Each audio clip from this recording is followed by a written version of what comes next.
It's lovely, right? A little tainted, perhaps. Good morning. Thanks for joining us on Winging It Buffalo Style. I'm Diana Fairbanks. And I'm Anthony Conji. Matt and Amelia are off today. We're going to get to Beyonce Gate very shortly, but we do have a lot of fun things to talk about this morning to keep you warm and excited on this winter day. Isn't it weird that we have a Beyonce Gate? Would you ever think those two words would kind of come in hand? You know, we also have a great steak recipe from Chef Scotty, of course, of the Riley Street Station. That's coming up in just a little bit. And we're also going to be talking wines and tasting wines a little bit with our wine expert. And in the hot sauce, we're going to talk with a medical expert on how to keep you and your family safe in these really dangerously cold temperatures. There's a lot happening with that. You know, I was out there yesterday. It is cold out there. I think 5 degrees is what we're seeing right now. But get this, we were supposed to have an ice sculptor here today.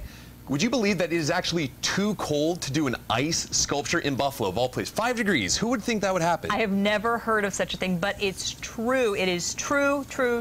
It is so cold the ice will crack. He likes it to be a little bit warmer, so it's a little bit more malleable. Is ice malleable? But it actually, needs to be a little bit warmer for its ideal working conditions. In the 20s, I think, is what we heard, right? Yeah, shattered is what we were told, actually. He is going to come on a little bit later. We're going to have more on him later this week. We do want to give you a preview of what you are going to see because it's going to be great. Paul Strada makes everything from ice swans, and you name it, he can make it in ice. He says it usually carves in about 22 to 28 degree weather. The ice would literally crack in these single-digit temps. So we want to show you what his work looks like, and we're going to come up with an alternative later this week so you can see what it's like, because it's incredible work. Oh, have you ever had those cocktails that are poured through the ice sculptures? On a cruise ship, I have seen those. They do some amazing things with that. It's unbelievable. Yeah. I can't even draw, let alone carve anything with ice. I was awful in art class as well, so. We have other skills. Let's go with that. Let's hope. Yeah, totally. Absolutely. You know, Beyonce has some skills, too. I hear that she is an excellent singer. If you remember Winging It yesterday, I almost gushed about her performance during the inauguration because I was so impressed that not only was it beautiful, but that it was live. Turns out maybe a little Milli Vanilli-ish. Turns out she may have actually been lip-syncing. We're calling this Beyonce Gate. Now, if you believe the rumors, she may not have actually sang the national anthem live at the inaugural ball after all. That's right. According to an official with the U.S. Marine Corps band who played along with the song, it was all on tape. Now, the Marines said it's standard procedure just in case anything goes wrong during the actual ceremony. The Marines are now backtracking from that original kind of accusation, if you will. If you can't decide for yourself, let's take another listen.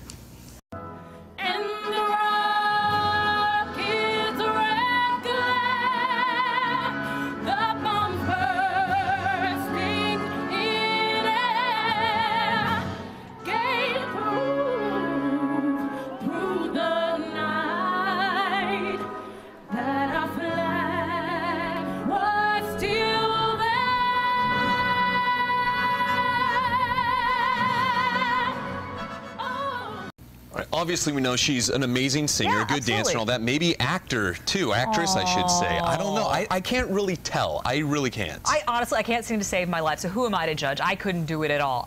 But there are people who have better insight than you and I. We have some experts joining us this morning, Janet Snyder and Nicholas Pickles from Janet and Nick on KISS 98.5. You know, they've been talking about it all morning. They probably know more than you and I do about this topic. So. A lot of folks are talking about it. So what do they think?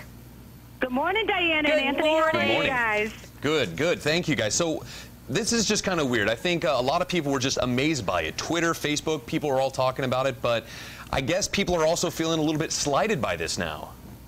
Is it really something to be slighted by, though? When you watched the inauguration on Monday, Beyonce was one of the last people to perform, and she was sitting outside in 30-degree temperatures. I have no problem with that being a recorded performance just because of the circumstance of the climate and having it be something that you have to do live, and that's got a pretty big range to the Star-Spangled Banner, you know? Oh, I couldn't do it. But, hey, you know, what is it? Kelly Clarkson and James Taylor, now they're saying that they did perform live. Well, James Taylor's song was a nice, easy song to sing. Kelly Clarkson was amazing, but she did sing earlier in the program, so it might have been that she was a little bit warmer at the time. I think it makes a difference. Yeah. What about a fear of messing up? I remember the Super Bowl a couple years ago. Christina Aguilera actually messed up the lyrics. Do you think that kind of weighs heavy on people's minds when they're asked to do a song like this, especially when millions and millions of people are watching at home?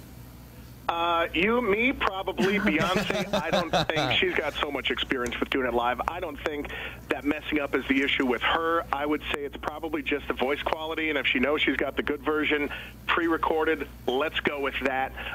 It's up to them to make the call at the last second, and apparently that's what she did, was go with what was pre-recorded, and I'm fine with it. The funny thing you can see is almost when you're looking at that footage, the bigger the little puffy microphone sock thing, probably the bigger chance that is pre-recorded, because they're kind of hiding the lip syncing. They can hide behind that microphone. So that's always something to watch for when you're seeing a live performance. How big is that microphone? I actually did notice that, too. I noticed it was almost covering her whole mouth there. So is the jury out? Do we know for sure? I know there's rumors. What do we actually know? And the one other thing that is, has to be noted is Beyonce's got a big week. She's in New Orleans now, already rehearsing for the Super Bowl halftime show. Yeah. So I think she just didn't want to screw anything up. I think she wants to nail this week and have this be a big week for her. So I think that might have also been something else that she had on her mind. I think it's a fun story that people are excited that they got her on this one. Beyonce's camp hasn't said anything at this time, but she didn't look thrilled yesterday. They'll send out a pre-recorded statement. No, I'm just kidding. Why not, Janet right? Snyder, Nicholas Pickles, our friends at KISS 98.5. Thank you guys for joining us this morning. Don't forget, whether it's stingers or girlfriends, fake is the new real. Oh, yeah, right. Okay. It's very true. Manti approves on that one, too.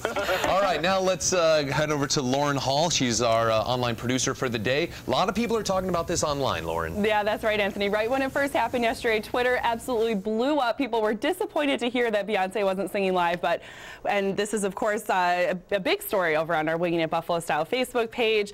We have Sherry, who said, if it was pre-recorded, why even bother? Then again, it was Obama's inauguration, so wouldn't expect anything less.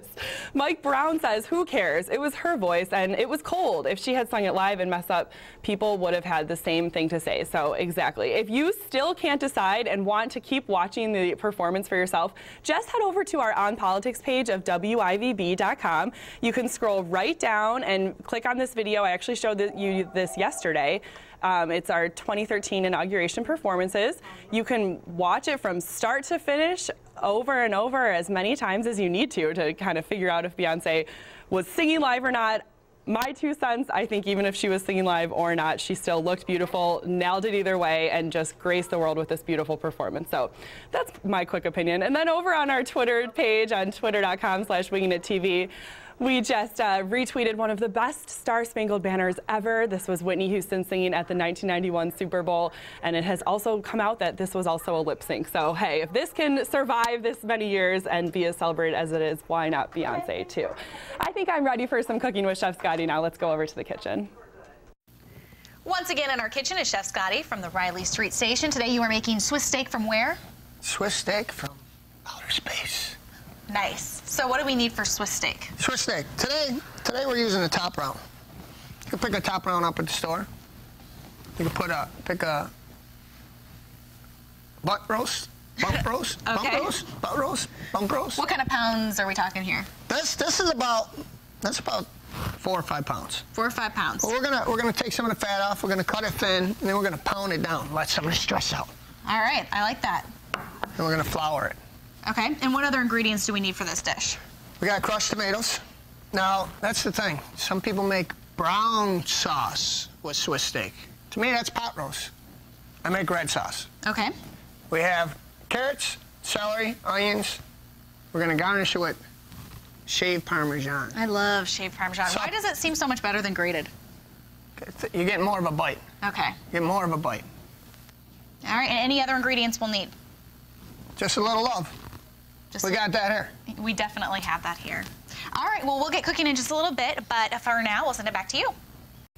And it is time to warm up because it is very cold. Let's get a check on our forecast. Yeah, Mike Syke has been monitoring this. Mike, it has just been downright cold the last couple of days. Please tell me it's warming up. It is, but it's going to take a couple days. Guys, actually, the temperature's starting to rebound for us. Kind of get into the weekend, but we have a couple pretty frigid days to get through still today and into tomorrow. If there's any good news, though, at least the wind speeds are going to be a little bit lighter for us today. So the wind chill will not be as significant, especially from about mid-morning on. At Lakewood right now, the David Phelps webcam and we are looking at some snowy roadways down that direction on 394.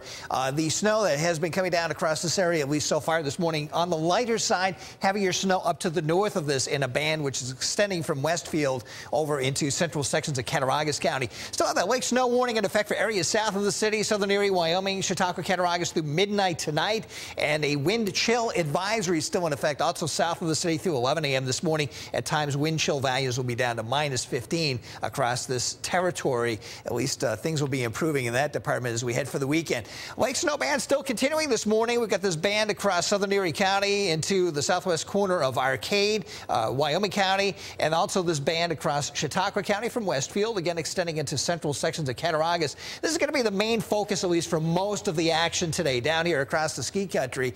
And then eventually it starts to weaken as we work through the nighttime period tonight, and we start to get back on track at least a little bit as we head for the weekend, especially in the temperature department. I'll let you know how high the temperatures will rise this weekend coming up in the next half hour. Now let's get the latest news headlines from Jordan Williams. All right, good morning, you guys. The town council unanimously approving a resolution in Amherst to crack down on those who refused to shovel their sidewalks. The plan is to allow private contractors to go and clear the sidewalks for residents and businesses that fail to snow shovel within 24 hours. The cost of the contractors will be added to the resident or business owner's tax bill. Pond hockey hopefuls are watching the ice form at the Erie Basin Marina in these frigid temps. Buffalo Public Works Commissioner Steve Stepniak telling us that the ice has to be at least 1 foot thick in order to play the Labatt Blue Pond Hockey Tournament there on February the 9th. And the popular Winterfest and Powder Keg Festival taking a year off. Organizers say they're putting the festivities on hold as they prepare for a permanent location for next year. They're hoping to move the outdoor fun to Canal Side and build on the momentum that's going on along the foot of Main Street. Let's look at some of our top stories this morning. Anthony, Diana, back to you. Still to come on Winging It Buffalo Style. We've taken a look at the public inauguration festivities, but what about the private ones? We're going to take an inside look. And what would anything be without Lady Gaga? You see it right there. We're going to get a look at the show-stopping dress that she wore to perform at the White House. And a little bit later in the show, we'll have a toast to the cold weather with our favorite wine enthusiast, Kelly. Stay tuned. We'll be back.